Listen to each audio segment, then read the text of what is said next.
Hello guys, आज हम आपको काइंड्स ऑफ चेक के बारे में कुछ बताएंगे। उसके बाद बैंक के किस तरीके से ट्रांजैक्शन होते हैं उसके बारे में चर्चा करेंगे। सबसे पहले प्रश्न उठता है कि बैंक से हम किन किन माध्यम से पैसा प्राप्त कर सकते हैं। जो हमारा पैसा बैंक में जमा हुआ है को उसको हम कैसे ले सकते हैं। सिंपल तरीका, जैसे पहले हमने बताया था कि बैंक में जाएंगे, एक विड्रॉल फॉर्म भरेंगे और ले आएंगे। लेकिन इसमें समस्या क्या होती है, खुद को जाना आज के टाइम में भाग दौड़ के उसमें बड़ा मुश्किल काम होता है, पेपर वर्क भी बढ़ता है। अब कैसे इसको जो है और इजी किया गया है, तो बैंक ने इसको बहुत ज़्यादा आज के वर्तमान युग में इजी कर दिया है। तो सबसे पहले जो हमारा महत्वपूर्ण होता है खासतौर से व्यापारियों के लिए, चेक के द्वारा जो है भुगतान बैंक से हम प्राप्त करते हैं। चाहे वो स्वयं व्यक्ति जाए जो अकाउंट होल्डर है, ड्रॉयर है, या अन्य कोई व्यक्ति जाए, तब भी बैंक से उसका भुगतान हो जाता है। तो ये चेक हमारे काइंड्स ऑफ चेक कितने तरीके के होते हैं इस पे पहले भी चर्चा हो चुकी है, लेकिन शॉर्ट में आज फिर बताते हैं कि एक सबसे पहले होता है हमारा एक बियरर चेक। देखिए लिखा है बियरर चेक। बियरर चेक हमारा जो है बहुत ही सेंसिटिव चेक कहलाता है और इसके अंदर जो है हमारा फ्रॉड होने के चांसेस बहुत ज़्यादा हो जाते हैं। सही हाथों में पैसा जाने के लिए कई बार समस्याएं हो जाती हैं। तो बियरर चेक जो है बहुत ही सावधानी पूर्वक विश्वास पात्र को ही हम बियरर चेक देते हैं, क्योंकि बैंक इस पे ज़्यादा जांच पड़ताल नहीं करता है। जो भी व्यक्ति पहुंचता है उसको उसका वो पेमेंट कर देता है, विंडो पे ही उसका पेमेंट हो जाता है। तो बियर चेक होता है। तो ये बियर चेक में हम जो है यहाँ पर हमें काट देंगे और यहाँ पर हम नाम भर देंगे उसका, और ऑर्डर चेक अगर हम लिख देते हैं तब भी हमारा जो है उससे थोड़ा सा ज्यादा सुरक्षित चेक ये हो जाता है। जब ये जो है हमारा जो है जिसको हमने चेक काटा है, जैसे मिस्टर आर के त्यागी हैं, ये चेक बैंक लेके जाते हैं तो एक सामान्य सी जो है जानकारी जो है बैंक से लेता है, यानी कि पीछे से उसका अपने साइन कराएगा, ये जानने की कोशिश करेगा कि मिस्टर आर के त्यागी ही इसका पेमेंट लेने आए हैं और ये उनको दिया जा रहा है। तो ये ऑर्डर चेक हो जाता है। ऑर्डर किसको हो जाता है? आर के त्यागी को ऑर्डर हो जाता है कि बैंक से हम ये अपेक्षा ये करते हैं कि मिस्टर आर के त्यागी को बैंक के द्वारा भुगतान मिल जाना चाहिए। ये हमारा जो है ऑर्डर और बियर चेक होता है। एक चेक आप लोगों ने सुना होगा, travelling cheque, traveller cheque. Traveller ये होता है कि जब यात्री चेक इसको कहते हैं, कोई व्यक्ति विदेश में जाता है या अन्य शहरों में जाता है तो बैंक के द्वारा जो है एक चेक वो जो है ले लेता है। अपने साथ में जो है एक धनराशि लेके जाने में समस्या भी हो जाती है, रास्ते में चोरी भी हो सकती है और उसका रखरखाव नहीं कर सकते, तो वो चेक हम जो है बैंक से ले जाएंगे और जिस भी शहर में, चाहे विदेश में भी क्यों नहीं जाएं, विदेश में भी जाके उसी करेंसी में जो वहां चल रही है उसमें ट्रांसफर होकर के वो पैसा बैंक से मिल जाता है। इसको ट्रेवलर चेक कहते हैं। और वो अगर यूज हो जाता है सो फार सो गुड, नहीं होता है तो ला करके वापस उसमें दे दिया जाएगा, वो फिर पैसा हमारे अकाउंट में आ जाएगा, उसको जो है यानी कि वो निरस्त हो जाएगा बैंक के द्वारा। ये हमारा यात्री चेक कराते हैं कि यात्रा के समय में हम इसका प्रयोग करें। तो ये भी एक बैंक के द्वारा एक फैसिलिटीज होती है कि ये जो है इस तरीके से चेक इशू किए जाते हैं। उसके बाद हमारे पास आ जाते हैं गिफ्ट चेक। आप लोगों ने देखा होगा जब ये बड़ी बड़ी हमारे पास जो है प्रतियोगिताएं होती हैं उसमें एक बहुत बड़ा चेक बैंक के द्वारा दिया जाता है। इस तरीके से वो प्रिंटेड चेक होते हैं, बड़े चेक होते हैं और अच्छे कागज पे बने होते हैं या अच्छे उस पे एक बड़े कार्डबोर्ड पे बने हुए होते हैं। जैसा अमाउंट होता है या जैसी प्रतियोगिता होती है या उसके साथ एक और भी होता है, उनका जो उद्देश्य होता है, ये बड़ी बड़ी प्रतियोगिताएं होती हैं तो एक बैंक का क्या होता है, एडवर्टाइजमेंट भी होता है, वहां पर वो चेक उसको प्रदान कराया जाता है। तो ये हमारे गिफ्ट चेक कहलाते हैं। उसके अलावा भी जो है ऐसा नहीं है कि सब जगह वो बड़े बड़े चेक ही इशू किए जाएं, तो छोटे चेक भी होते हैं, लेकिन उसका जो है कागज थोड़ा सा अच्छा होता है और थोड़ा सा उसको एक लिफाफे वगैरह में रख करके, एक सिस्टम से रख करके, जिससे सामने वाले को, देने वाले को वो चेक अच्छा लगे और वो जो है कैश लेने में थोड़ी सी जो है ऐसा लगता है कैश दिया जा रहा है, तो वो हम जो है अलग अलग तरीके से पैसे छपे हुए वो होते हैं, 11 रुपए, 21 रुपए, 101 रुपया, जो भी हम जो है चाहते हैं बैंक से हम वो ले लेते हैं। लेकिन उस पर वो क्या लेता है, वो इशू करने के लिए बैंक अपना कुछ ना कुछ चार्जेस भी लगाता है। ऐसा नहीं है कि उतने ही में जितना है उतने वो चार्जेस ले लेगा। अब संबंधित व्यक्ति के पास जिसको वो गिफ्ट चेक दिया गया है वो जाएगा बैंक में जब भी चाहेगा, अब वो उसको कैश करा लाएगा। तो ये हमारा ये गिफ्ट चेक के नाम से हम जाने जाते हैं। उसके बाद सबसे महत्वपूर्ण चेक जो है व्यापारियों के लिए खास तौर से यूज होता है या अन्य व्यक्तियों के लिए भी यूज होता है, उसको बोलते हैं क्रॉस चेक। क्रॉस चेक हमारा क्या होता है, जिसमें जैसे आप लोगों ने देखा कि 2 तिरछी रेखाएं खींची हुई हैं, 2 तिरछी रेखाएं खींची जाएंगी, तो अब क्या होगा, इसका पेमेंट विंडो पे नहीं मिलेगा। पहले तो आप ये समझ लें अच्छी तरीके से, इसका पेमेंट विंडो पे नॉट अलाउड, फुल्ली विंडो पे पेमेंट का नहीं मिलेगा। अब ये 2 चेक हमने 2 तिरछी रेखाएं खींच दी हैं और ये मिस्टर आर के त्यागी को होगा दे दिया गया है लिख करके।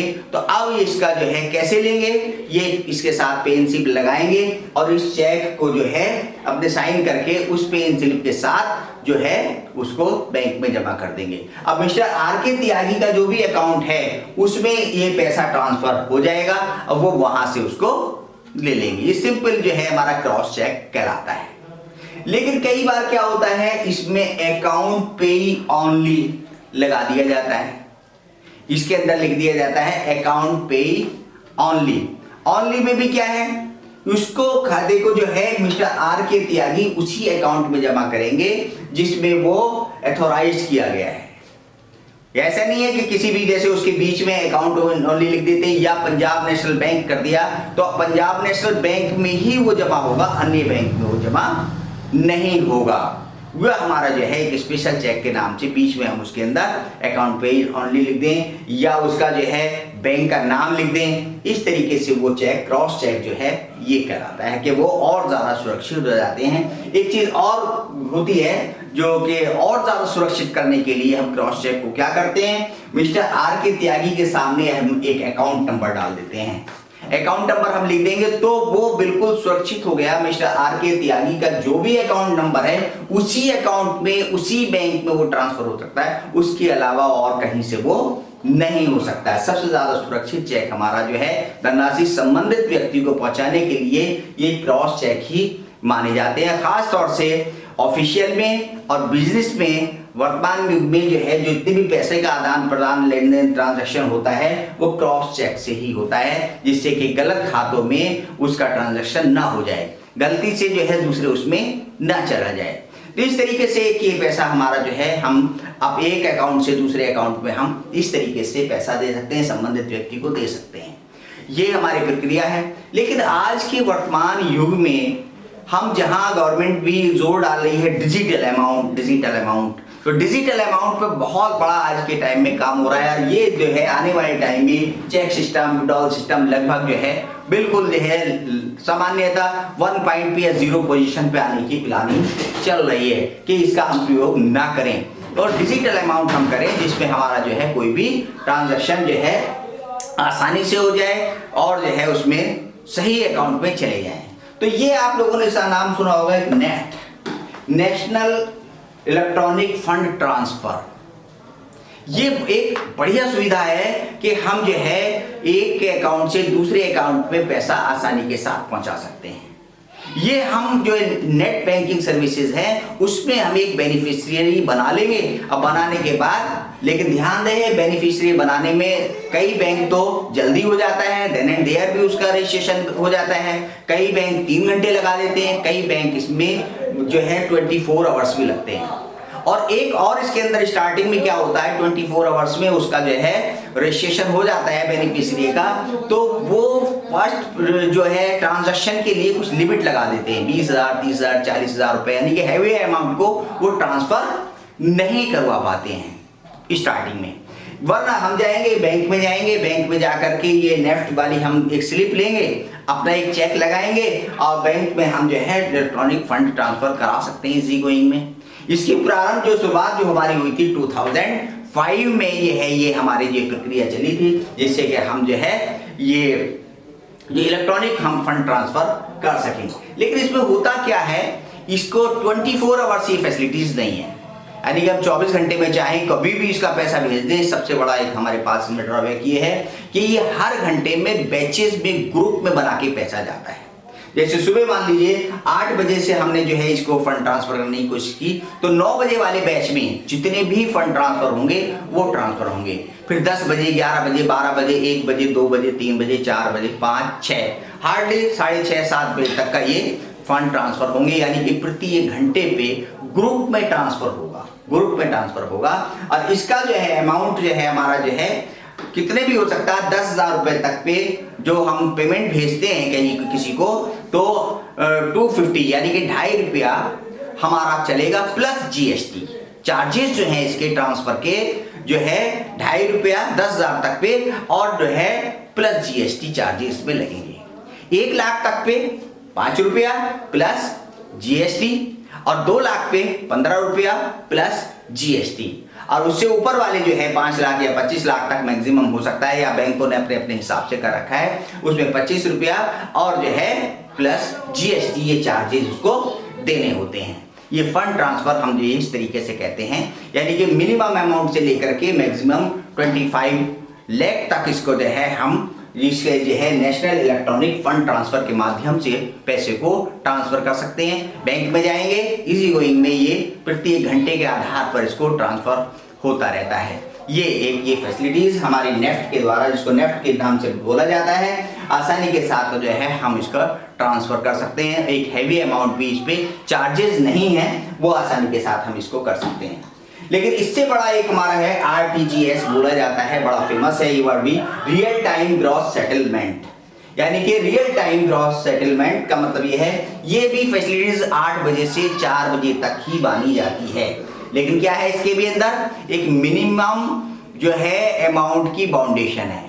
2 लाख से नीचे आरटीजीएस नहीं किया जा सकता है, 2 लाख से नीचे नहीं करते, इसको 25 लाख तक, 2 से 25 लाख तक, या अलग अलग बैंकों ने थोड़ा बहुत कुछ ऊपर नीचे कर रखा है। सामान्यतः 2 से 25 तक इसका जो है पेमेंट कर दिया जाता है और आसानी के साथ होता है। लेकिन ये भी जो है हमारी फैसिलिटीज जो है 8 बजे से 4 बजे तक ही होगी। लेकिन इसमें अंदर क्या है, ग्रुप नहीं होते हैं, ग्रुप नहीं होते। ग्रुप का मतलब ये है कि जैसे हम 1 घंटे का वेट कर रहे थे, ऐसा नहीं है। आरटीजीएस जब हम गए तभी देन एंड देयर वो ट्रांसफर हो जाएगा। उसके लिए उसका इंतजार नहीं करना पड़ेगा, 1 घंटे के लिए इंतजार नहीं करने का। तो ये हमारा रियल टाइम ग्रॉस सेटलमेंट के नाम से हम जानते हैं। 2 लाख से लगा के 25 लाख रुपए तक इसका जो है ट्रांजैक्शन इसका आसानी से एक अकाउंट से दूसरे अकाउंट पे हो जाएगा। लेकिन इनमें सब चीज हमें क्या चीज ध्यान रखनी पड़ेगी, सबसे जो ज्यादा जरूरी है बेनिफिशियरी का नाम, चाहे वो नेफ्ट हो या आरटीजीएस हो, बेनिफिशियरी का नाम हमें सही होना चाहिए। उसका बैंक अकाउंट का बैंक कौन सा नेम है, कौन सा बैंक है, एसबीआई है, केनरा है, पीएनबी है, जो भी है उसका, प्लस उसका अकाउंट नंबर ठीक से, और सबसे ज्यादा इंपॉर्टेंट क्या है, आईएफएससी यानी आईएफएससी कोड। कल मैंने बताया था, क्या बताया था, इसका जो है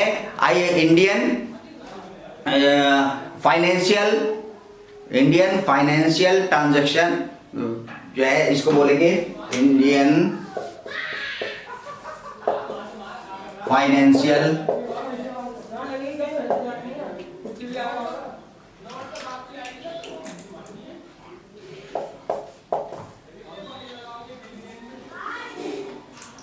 सिस्टम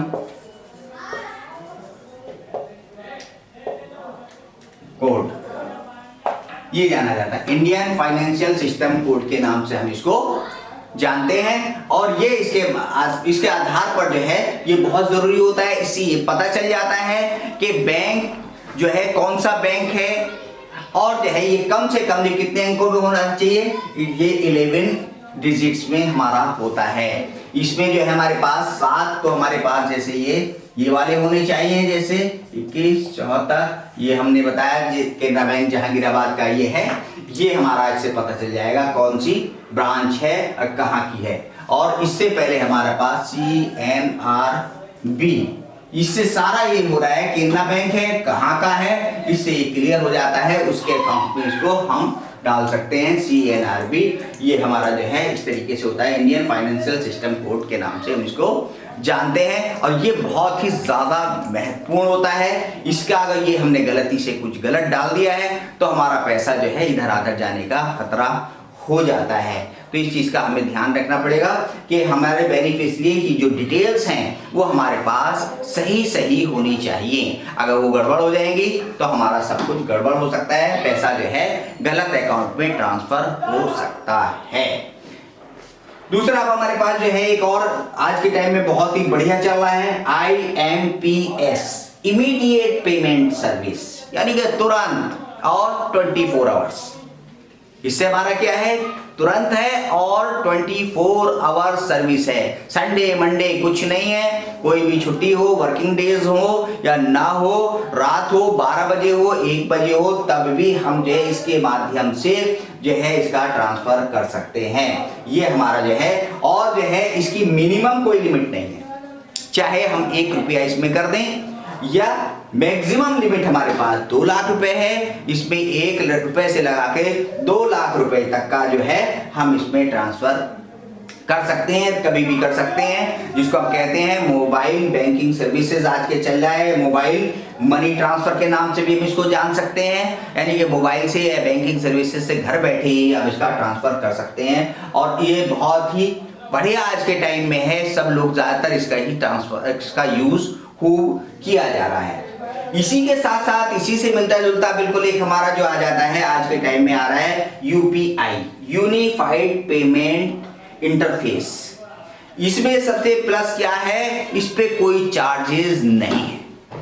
प्लस क्या है, इसके अंदर कोई चार्जेस नहीं है, लेकिन हमारे पास मैक्सिमम लिमिट है इसमें 1 लाख रुपीस, और इसको भी हम कर सकते हैं। और यहां पर जो है हमें इसमें एक प्लस और क्या होता है, इसके अंदर कोई बेनिफिशियरी की पूरी डिटेल की आवश्यकता नहीं होती है।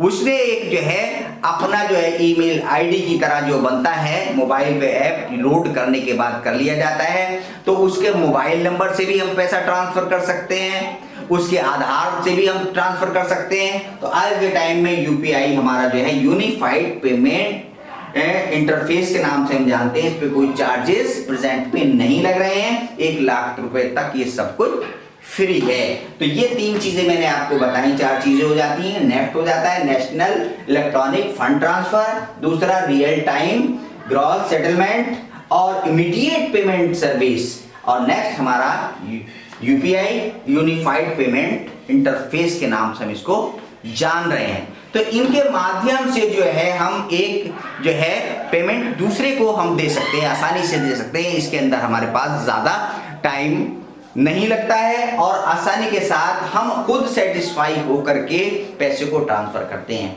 लेकिन हम बैंक में जाते हैं तो बैंक में काम करने वाला दूसरा व्यक्ति होता है, अब हमारे ऊपर डिपेंड करता है, अगर हमने कोई गलती कर दी है तो वो आगे भी गलती होगी। यहाँ पर जब हम स्वयं करेंगे, नेट बैंकिंग करेंगे, तो हम 2 बार 3 बार टैली कर सकते हैं। ट्रांजैक्शन करने से पहले, ओके करने से पहले हम देख लेंगे सही अकाउंट में वो पैसा जा रहा है या नहीं। इस चीज का हमें ध्यान रखना पड़ेगा। एक चीज और अब यह बता दें कि जब हम ये चेक भरते हैं, इसमें बहुत सावधानियां हमको रखनी चाहिए। ये कई बार क्या होता है, इस चेक को भरते समय गलती अगर हो जाएगी तो हमारा जो है चेक का डिसऑनर हो जाएगा। तो इसके बाद हम जो बताने जा रहे हैं अब आप लोगों को, डिसऑनर ऑफ चेक, यानी कि चेक का अनाधिकृत कैसे होता है, किस तरीके से चेक का भुगतान करने से बैंक मना कर देता है, ये अभी आपको हम बता देते हैं।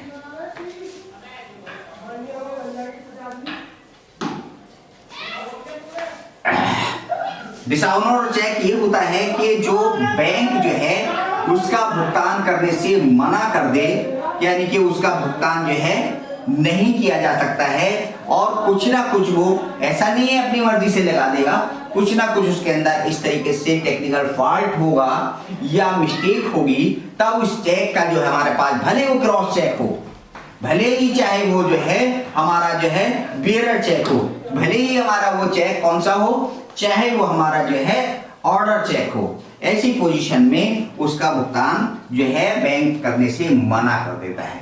तो इसको बोलते हैं हम dishonour of cheque, dishonour honour of cheque. ये इंपॉर्टेंट होता है कि कब कैसी परिस्थिति में जो है चेक जो है का भुगतान नहीं मिलता है।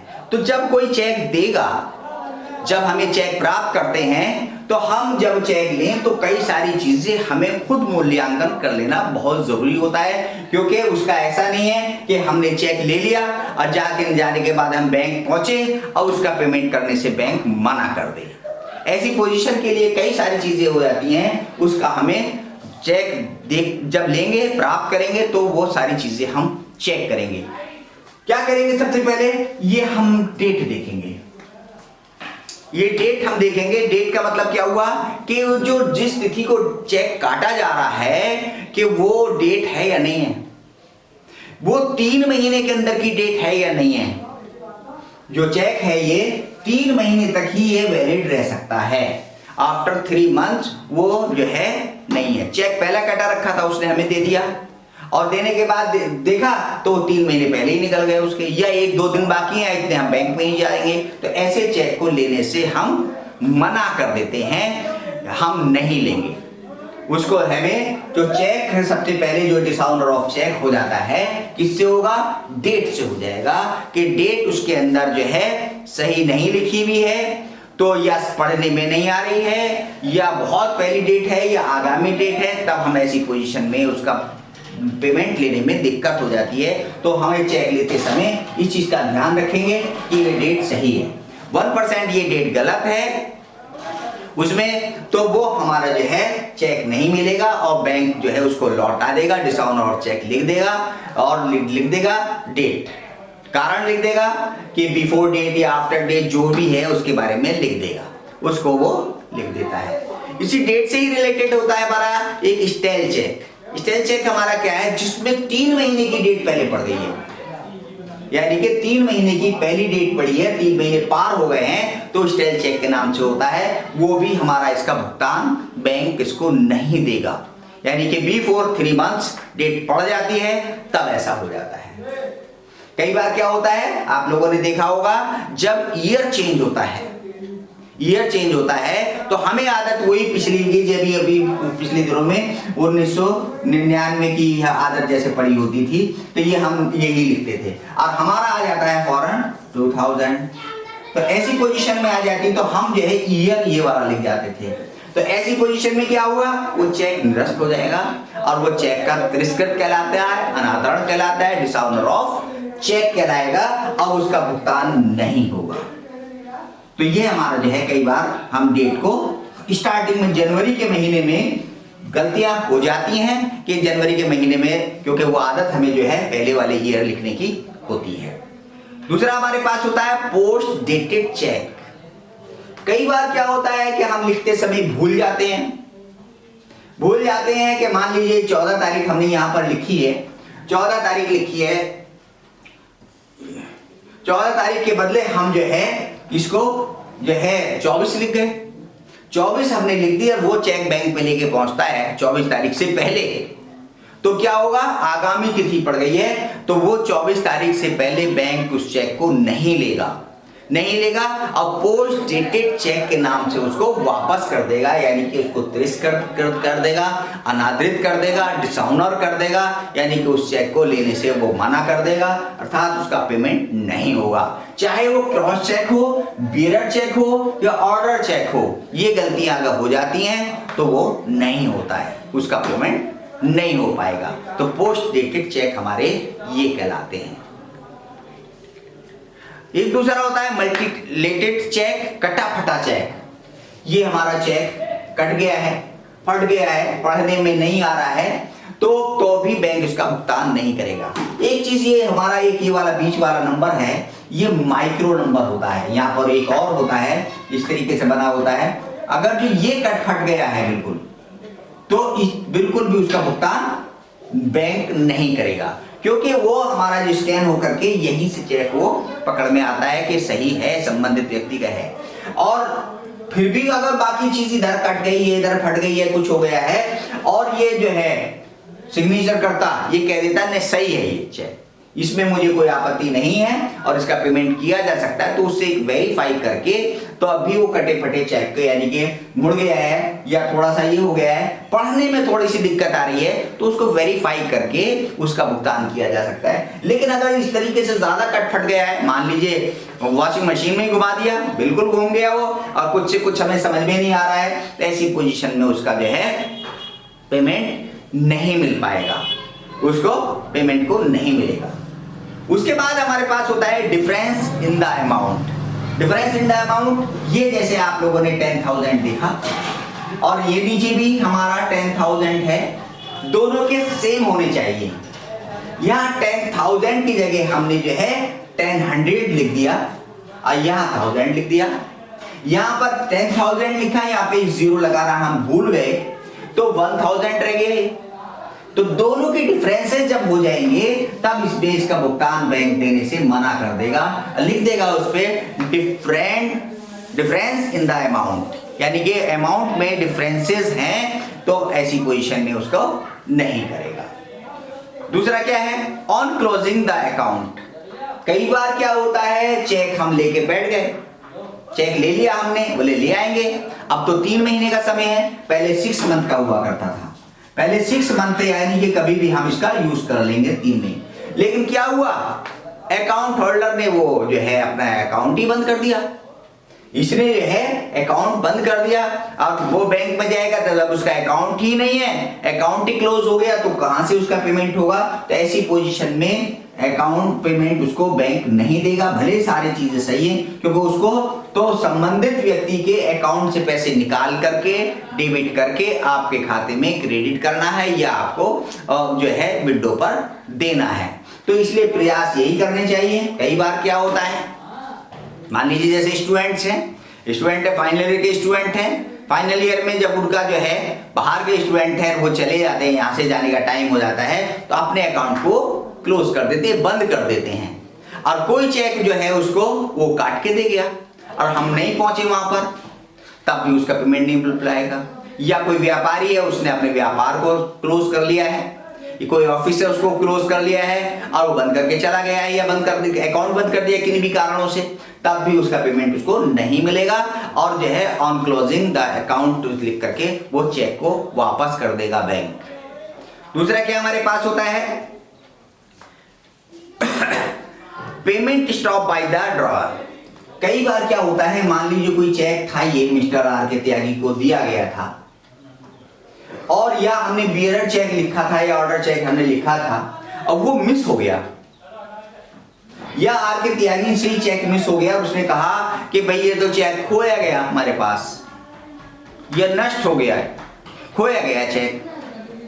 तो अब वो क्या करेगा, खो दिया चेक, उसने गिर गया इधर आकर, उसका पर्स चोरी हो गया, पर्स चोरी हो गया, तो अब क्या करेगा, ड्रॉयर जो है, ड्रॉयर का मतलब जो है इसको साइन करने वाला जो है, अब वो बैंक जाएगा और जाने के बाद ये जो हमारा चेक नंबर है इसको देते हुए और चेक पर रोक लगवा देगा, बोले इस चेक का भुगतान मत करना क्योंकि संबंधित आदमी के पास ये चेक नहीं रहा, या उसका एक सेल्फ चेक था वो उससे इधर आदम मिस हो गया, और वो चेक नंबर को दे करके और जा करके बैंक में अपना एक रिटर्न में जो है वो दे दे कि ये इस नंबर का चेक को जो है पेमेंट ना किया जाए, यानी कि स्टॉप लगा दिया, उसने रोक लगा दी उसके ऊपर कि भाई ये इसका पेमेंट करने से वो मना कर देगा।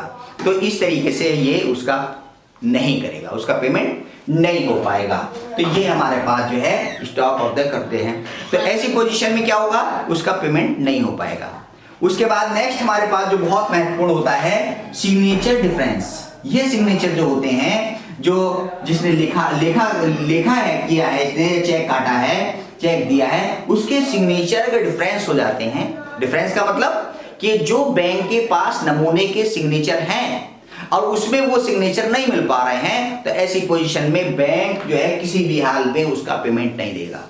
सब कुछ डिपेंड करता है इन सिग्नेचर के ऊपर, और सिग्नेचर ही डिफरेंस हो रहे हैं। कई बार क्या होता है, हम सिग्नेचर जो है, कुछ लोग ऐसा करते हैं सिग्नेचर कई रखते हैं, एक हमारे पास जैसे ये हम इनिशियली कर देते हैं, ये भी सिग्नेचर माने जाते हैं, एक सिग्नेचर हम इस तरीके से करते हैं, ये करते हैं, कई जगह हम हिंदी में सिग्नेचर कर देते हैं, तो इस तरीके से सिग्नेचर कर देते हैं, और वहां चेक काटते टाइम हम भूल गए कि भाई बैंक में हमारे जो इंग्लिश वाले सिग्नेचर है या हिंदी वाले सिग्नेचर है, शॉर्ट में है या लॉन्ग में है, इस तरीके की भी गलती हो जाती है। या कई बार हम जो सिग्नेचर जल्दबाजी में करते हैं तो वो डिफरेंस हो जाते हैं, उनमें अंतर आ जाता है। तो जब अंतर आ जाएगा तब ऐसी पोजीशन में इसका भुगतान जो है, चेक का भुगतान बैंक नहीं देगा, उसको नहीं देगा और उसको जो है डिसऑनर ऑफ चेक पेमेंट नहीं मिल पाएगा। बैंक में पहुंचे 10,000 रुपए उसके अकाउंट में नहीं है, जिसने चेक काटा है उसमें हमारे पास 9,900 रुपया है, यानी कि मात्र 1 रुपया कम रह गया। तो ऐसी पोजीशन में भी उसका भुगतान नहीं मिलेगा, उसका भुगतान करने से मना कर देगा बैंक। ये वाले जो है इनसफिशिएंट बैलेंस लिख करके ये वापस कर देगा, यानी कि पूरा पैसा उसके अंदर नहीं है। तो इनसफिशिएंट बैलेंस, कई बार क्या होता है, चेक तो हम काट देते हैं, 3 महीने का तक चल जाता है, अब बाद में देखा तो वो पहुंचे तो वहां पर उसका चेक नहीं मिला। दूसरा क्या है, डेथ ऑफ ड्रॉयर। और डेथ ऑफ ड्रॉयर यानी कि जो चेक लिखने वाला है उसकी डेथ हो गई, और डेथ हो गई और उसमें बैंक में जाके पता किया गया कि सारे जितने भी ट्रांजैक्शन थे उस पर रोक लगा दी जाती है, फिर उसके उत्तराधिकारी के द्वारा ही चेकों का अलग से दिया जाता है। तो ऐसी पोजीशन है, बैंक को इन्फॉर्मेशन मिल चुकी है, बैंक को रिटर्न में इन्फॉर्मेशन दे दी जाती है। खास तौर से ऑफिसेज में या बिजनेस में ऐसा होता है कि मान लीजिए जिसने चेक काटे हैं वो, और वो भले ही वो टाइम पे कटे हुए हैं, सब कुछ सही है, 3 महीने का समय भी है, और उसकी डेथ हो जाती है तो सारा ट्रांजेक्शन पे रोक लग जाती है, वो रोक लग जाएगी, उसका फिर भुगतान नहीं हो पाएगा। ऐसी पोजीशन में इसको ये देखेंगे उसका भुगतान नहीं हो पाएगा। दूसरा क्या होता है, ऑर्डर बाय कोर्ट। कई बार क्या होता है कि ऑर्डर जो है कोर्ट के आदेश के अनुसार भी उस पर जो है ट्रांजैक्शन पे उसके पेमेंट पे रोक लग जाती है। मिस्टर सचिन से थे कोई, अब वो किसी कारण से दिवालिया हो जाते हैं, और या मतलब जो है और कुछ इस तरीके से फ्रंट बट लग जाते हैं, या उनको किसी भी ऐसी गतिविधियों में पकड़ा जाता है जो कि उसके, तो सारे पेमेंट उसको रोक दिए जाते हैं कोर्ट के द्वारा, तो उसका फिर पेमेंट नहीं हो पाएगा। भले वो सही उसने सब कुछ किया है, कोर्ट के ही आदेश के द्वारा ही उसको जो है खोला जाएगा, तो अब उसका पेमेंट नहीं हो पाएगा, डिसऑनर ऑफ चेक कहलाएगा। और उसके बाद दूसरा हमारे पास क्या है, क्रॉस चेक है। क्रॉस चेक है, विंडो पे इसका भुगतान नहीं होता है, इसका प्रोसेस है, पे एंड स्लिप लगाएंगे तब इसका जो है ऐसा होगा। कई बार क्या होता है, बैंक को डाउट हो जाता है, किसमें, रिसीवर पर, डाउट ऑन रिसीवर। रिसीवर यानी जो चेक लेके आया है, और वो इसने समझा कि भाई यार ये कुछ गड़बड़ लग रहा है, पूछते हैं हम, कई बार बैंक पूछेगा कितने का अमाउंट है, 10,000 का जैसे था, तो वो बता ही नहीं पा रहा था 10,000 रुपए का पेमेंट था, तो उसे पता ही नहीं, जल्दबाजी में पहुंच गया कि 10,000 रुपए पेमेंट है, तो वो उससे हल्की सी जानकारी लेना चाहेगा, वास्तव में मिस्टर आर त्यागी है या नहीं है। अगर नहीं है तो उसका पेमेंट उसको नहीं देगा, और उसको थोड़ा सा 2-3-4 क्वेश्चन करके उससे पता कर लिया जाएगा। मिस्टर आर त्यागी है, बताओ पूरा नाम क्या तुम्हारा, वो राकेश कुमार त्यागी बताएगा, कभी कुछ बताएगा, 2-3-4 बार में वो सही पता चल जाएगा, और उसको फिर पेमेंट देने से मना कर देगा बैंक, फिर उसका पेमेंट नहीं करेगा। दूसरा क्या होता है, कई बार हम इसमें अमेंडमेंट कर लेते हैं, संशोधन करते हैं, लिखते टाइम गलती हो गई, हमने यह अमाउंट कुछ रखा था 10,000 और है 1,000, अब हमने उसको काट के 1,000 लिख दिया, तो ऐसी पोजीशन में या हमारी डेट में गलती हो गई, या हमारे जो है इसमें गलती हो जाती है, तो इस तरीके से अगर गलती हो गई तब भी उसका पेमेंट नहीं मिलेगा। और जब तक उस पर सिग्नेचर, मान लो डेट हमने गलत डाली, इस पर सिग्नेचर नहीं करेगा ये वाला व्यक्ति, तब तक उसका पेमेंट नहीं मिल पाएगा, उसका पेमेंट नहीं देगा। दूसरा जो है इनकम्प्लीट चेक, आधा अधूरा चेक। आधा अधूरे से मतलब हमारे पास क्या होगा, हमने डेट नहीं डाली, हमने वर्ड में इसमें नहीं लिखा, और भी जो इस तरीके से हमारे जो काम थे वो हम करना भूल गए, या हम जो है ये अकाउंट नंबर लिखना भूल गए, तब भी उसका जो है पेमेंट नहीं मिलेगा, उसको पेमेंट नहीं दे पाएंगे। तो ये अकाउंट नंबर भी होना बहुत जरूरी है, कि बिना इसके तो बात ही नहीं बन पाएगी। कई बार क्या होता है, हमें हाथ से लिखना होता है, आज के टाइम में तो खैर मल्टीसिटी चेक बुक आ गई है, आ रही है ज्यादातर, उसके अंदर ये अकाउंट लिखा हुआ होता है, उसके नीचे यह नाम भी होता है, नाम भी होगा मल्टीसिटी चेकबुक में, तो ये दोनों चीजें तो उसमें मिल जाएंगी। लेकिन कई बार क्या है, इसके अंदर कोई गलती है, दिख नहीं पा रहा है जो कुछ भी है, तब ऐसी पोजीशन में पेमेंट उसका नहीं मिल पाएगा। दूसरा अभी जो मैंने बताया था, करंट अकाउंट हमारा चल रहा है, कई बार क्या करंट अकाउंट पे अप डाउन चलते रहते हैं अमाउंट का, और उसमें हमारा जो है बैलेंस पूरी तरीके से नहीं है, कई बार पूरा भी खत्म हो जाता है, ओडी फैसिलिटीज नहीं है, तब ऐसी पोजीशन में उसका भुगतान नहीं दिया जा सकता है। तो ये इस तरीके से ये डिसऑनर ऑफ चेक होते हैं जो बैंक जो है उसका भुगतान देने से मना कर देता है, तो ऐसी पोजीशन में उसका भुगतान नहीं मिलता है। इसको हम कहते हैं डिसऑनर ऑफ चेक, तिरस्कृत ऑफ चेक, चेक का तिरस्कृत होना, अनादरण होना, या चेक जो है का भुगतान करने से मना कर देना बैंक के द्वारा। तो ये आप लोगों को बताया बैंक के बारे में, छोटी छोटी जानकारी थी, किस तरीके से इसका ट्रांजेक्शन होता है, आप लोग इसको समझेंगे तो ये आप लोगों के व्यक्तिगत तौर से भी और आपके बिजनेस के तौर पे भी और जो है आपके ऑफिशियल तौर पे भी सारी चीजें काम आने वाली चीजें हैं, जनरल चीजें हैं, ये हर इंसान को आनी चाहिए, भले वो जॉब में हो या ना हो। और आपकी ओके, इस तरीके कोई भी आपकी क्वेरीज है आप डिस्कस कर सकते हैं। Okay bye.